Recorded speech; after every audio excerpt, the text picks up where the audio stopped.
Hey everyone, this is Zephyr, and welcome to the Baileywiki channel, where we teach everyday DMs how to create truly amazing experiences for their players by combining art and technology.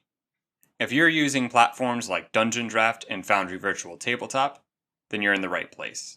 Today, we're going back to Foundry Basics to cover lighting, which was greatly overhauled in version 9 of Foundry to allow you to create all kinds of amazing effects.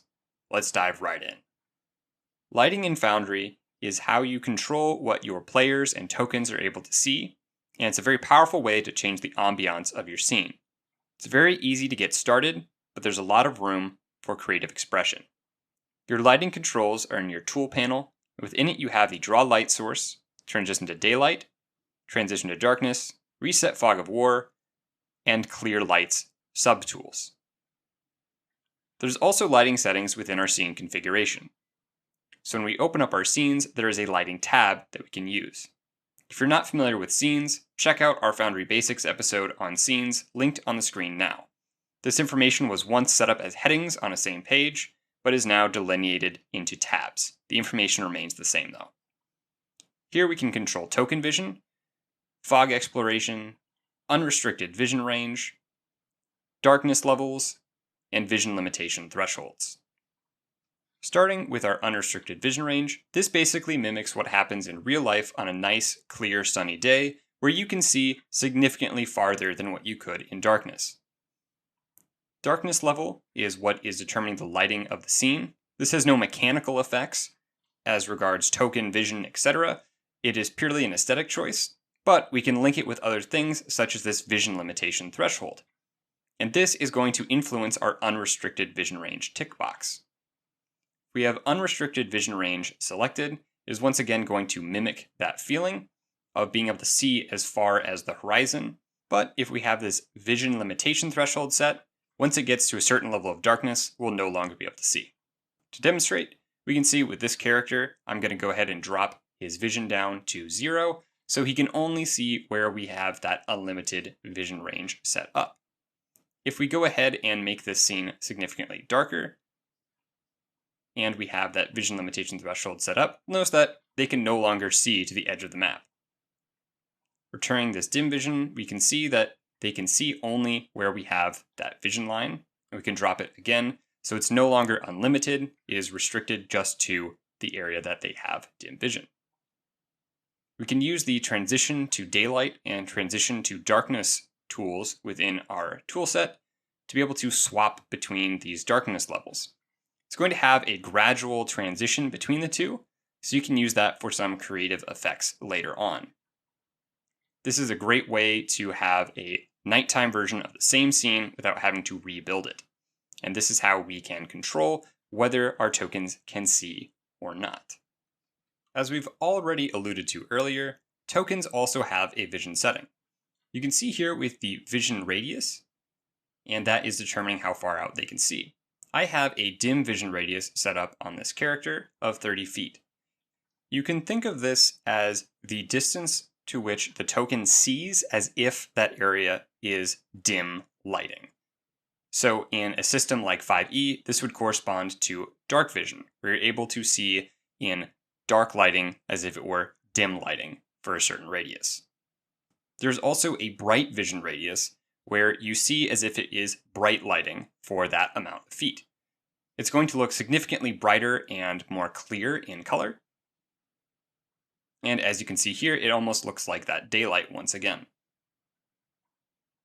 So these settings are important for controlling your characters that have that dark vision or bright vision, whatever your system refers to it as. In addition to their vision settings, tokens can have lights as well, as if carrying a torch. You have all the same configurations that you have for a regular light source, which we'll go into shortly. But just to give you a quick demonstration, we'll go ahead and give this character a red torch. And once we update the token, we'll see that they now have a red light source that they carry around with them. Related to vision is the fog of war. You can see on this scene my token has explored its entirety, and this darker grayed out area represents the area that they have explored before, but they no longer have direct vision of, so they don't know if there are other tokens there. We can reset the fog of war exploration here to then mask those areas back over. So now this token can no longer see the interior of this mill or the areas where the mill blocks their line of sight. This is particularly useful if you are using player tokens to test a particular scene, to see about lines of sight, etc., and you don't want them to still have that information when you're actually running a session. Or if you are bringing players back to a scene that you have made changes to and you no longer want them to know the exact layout. You can see that as we explore, the black mask of the Fog of War is going to be removed and replaced with that gray color that only hides the terrain. Now let's dive into the real meat of the lighting engine, and that is light sources. You can see that I've already created some lights here inside of this windmill to add some ambiance to that particular area. And you can see how it flickers and there's nice animations. To create those, we're going to use our Draw Light Sources tool, where we click and drag to create a light source. The click determines the origin, and where you drag determines the radius of the light source. You can click and drag the light source again to move it, and then we have the basic configuration. See this dim radius and this bright radius? The dim radius is equal to how far we dragged out when creating the light source, and the bright radius is equal to half of that. Here we can adjust all sorts of things. I'm going to make it red so that we can see more clearly here. And we see this nice full light right here. The basic configuration is your first port of call for making adjustments to your lights.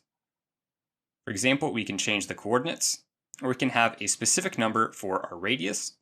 And if we want to not use a ratio of 2:1 for our distances, we can do that. Changing our emission angle allows us to have a narrowed or different shape of light here. And we can turn that back. An important note is that if we are adjusting this light and then we move it, it's going to revert our changes since our last update. So although the preview is instantaneous, the changes are not. Just keep that in mind so you don't lose a bunch of work on a light. If we have that emission angle changed, then it might be helpful to rotate the angle of the light in order to have it go in the direction that we want. So we're not limited to it only being in one orientation. This is particularly useful if you're using other modules to change that rotation or emission angle to create different effects.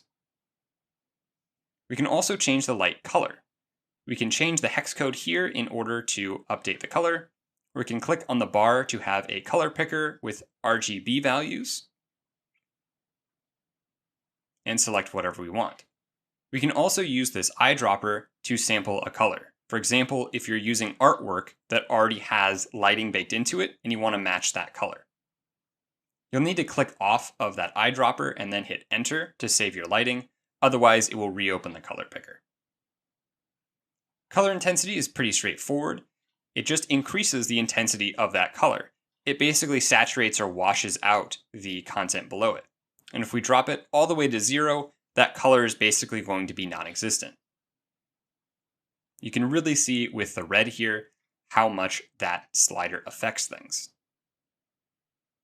We also have the darkness activation range. So this is saying at what levels of scene darkness is this light going to be active. We can see here that once again, darkness on the scene ranges from 0 at full brightness and 1 at full darkness. So if we restrict this to between 0.75 and 1 for the darkness, then that means this light is only going to be on between 0.75 and 1 darkness. We'll notice that it is still this white color, but it has an X in it, indicating it is inactive. If we use the transition to darkness, we're going to slowly shift the scene darkness to 1, which means that the light is going to come on when the scene gets to 0.75 darkness. I'm going to go ahead and copy this to show you that the transitions are gradual. So we're making another light that is only active at exactly 1 darkness level. And then we're going to transition to daylight. We'll see that the light on the right, which had that exactly 1 darkness level threshold, transitions immediately to the off state, while the other one takes a little bit to get back to that 0.75, where it will turn off again. The next tab in our lighting configuration is light animation. There's a variety of different animation types that you can select. They all have a bit of a different aesthetic to them, so you'll have to explore those on your own to figure out exactly what works for you. There's a wide variety from things that change colors and disregard your selected colors to these interesting effects like hexadome that you can use for special ambiance pieces. All of these can have a speed manipulated, which is fairly intuitive. It simply increases the rate of change within the animation, making the swirling fog a little more rapid or a little more sluggish. Some of the animations also have a discernible direction, and we can manipulate that as well by using the reverse direction toggle.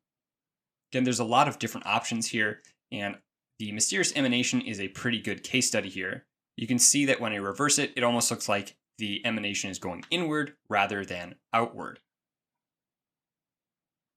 Animation intensity varies from animation type to animation type. For example, on this one, there are more bends and curves in the emanation, whereas torch and pulse have a more pronounced effect on the amount of color saturation with their intensity. So play around with that setting as well in order to find the settings that work best for your needs. Our final tab here is the advanced options, and this is where you can really get down into the nitty-gritty of the lights. The first option here is constrained by walls. This one is pretty intuitive. If you're using a wall that blocks light, it's going to cause this light to only affect that particular area. If you remove this toggle, then the light is going to ignore all walls. It's important to note that it will ignore every wall, not just certain types or ones with certain levels of permissions. It is an all or nothing setting. Of course, if you're not familiar with walls, you can go in and change the light restrictions to none and limited, etc., to also have different effects for lights versus vision or player characters. We also have the provides vision toggle. This one is a little interesting. It's not necessarily the most intuitive either, so let's do a quick demonstration. Selecting my token down here, you can see that there's this cutout area which matches the radius of that light. No matter where my token moves, I'm able to see everything within that light. So you can think of this as a spotlight or another set of eyes that your players will have if you have the provides vision toggle enabled, which can be useful for certain cinematic effects, etc. Next up, we have the coloration technique, and this is going to basically influence how the light looks visually with where all of the colors are.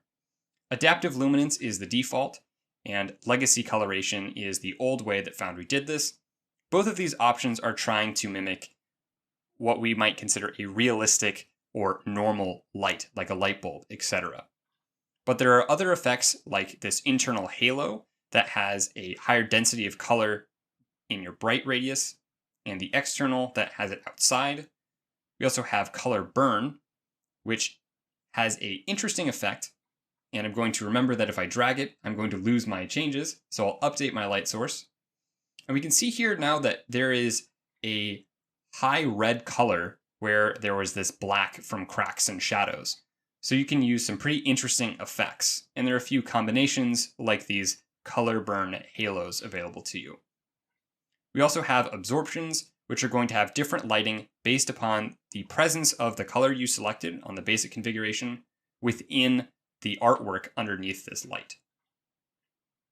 Next up, we have luminosity, and this basically determines how bright the light is from a visual perspective. It also ends up washing out the color quite a bit. So you can see that at a full brightness, it's almost white, and as we lower it, it gets back into that normal range. Gradual illumination is one that you're probably not going to change often, but it does have some interesting effects. It basically removes the nice transitions between the interior and exterior of the light. So here we can see that there's now a hard edge over the sides. So toggling gradual illumination gives you that hard edge. And we can really see it if we use something like internal halo. There's a very harsh line between the dim light and bright light, but they get softened significantly if we have gradual illumination selected. You can use this effect for some really interesting capabilities.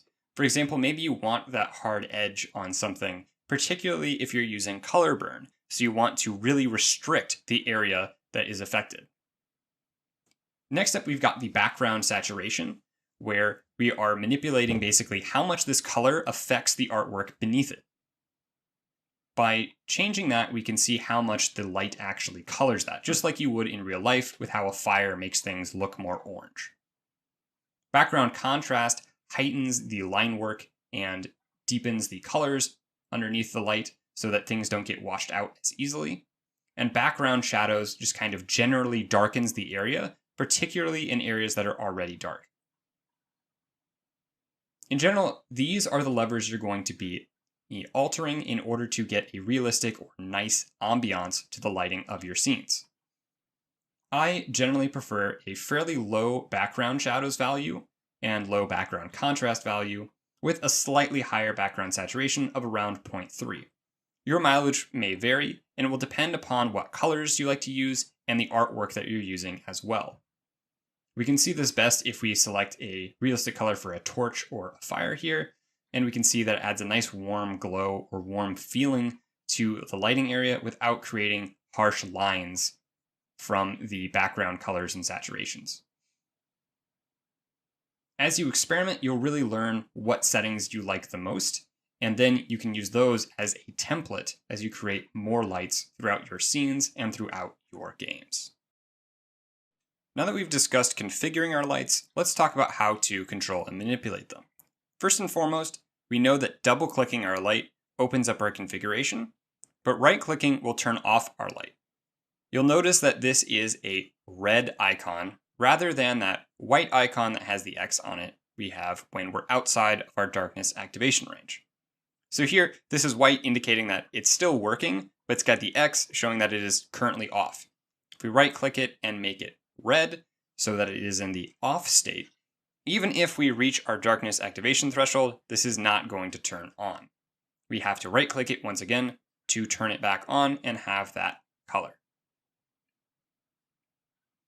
Once we have the lights we want on, we can then move things around as well. By simply clicking and dragging a given light, we are able to move it around. We can also use our keyboard shortcuts for copying and pasting to be able to copy a light and paste a new one. So this is going to have the exact same settings as our original light, which makes it really easy for rapidly creating a large number of lights. If we want to delete a light, simply hover over it and delete it. Notice that as I'm clicking and moving away, this is not staying highlighted with the orange. There is no actual selection tool for lights in Foundry by default. And even holding down Alt, it's going to show us all of these different lights, but it's not allowing us to select it. It is a purely on-hover mechanic in standard Foundry. Our final tool for lights is the clear lights, which is going to remove all of our ambient lights or lights that we've placed from our scene. We select yes, it's going to get rid of all of them. You can use Ctrl-Z or whatever your keyboard shortcut for undo is to bring them back. Generally speaking, you probably do not want to clear all of your lights, but on the off chance that all of your lights got messed up or you have to completely redo your lighting, that is an option for you. Now that we've looked at how to configure and control lights in Foundry, let's take a look at a visual example of putting it all together. This is the Magic Dungeon from the Baileywiki Cabal Dungeon module. At first glance, this might look like there is a lot of animated assets in play here, but these are actually all created by using the lighting effects within Foundry. All of these great lava and fire bloom effects are actually lights rather than animated tiles or WebM files. You can see that there are a lot of options that create different lighting effects or have color saturation to create this interesting magical look as if there is fire burning through the different tiles or that magical energy is coursing throughout the entire dungeon. This is a great demonstration of what's possible using Foundry's lighting engine. You can get really in-depth and really creative with how you use these different settings to create ambiance and atmosphere in your individual scenes. That's going to do it for this episode of Foundry Basics. Let me know if you have any additional questions about lighting in Foundry, or if there's an area of Foundry that you want to go back to the basics on. Once again, this has been Zephyr for the Baileywiki channel. If you enjoyed this content, subscribe to keep up with all of our latest videos, and consider becoming a patron. Not only do you support the channel, but you'll also gain access to all of those modular and systems that we've made, including the Magic Dungeon that you see here. Thank you so much for watching, happy gaming, and have a good one.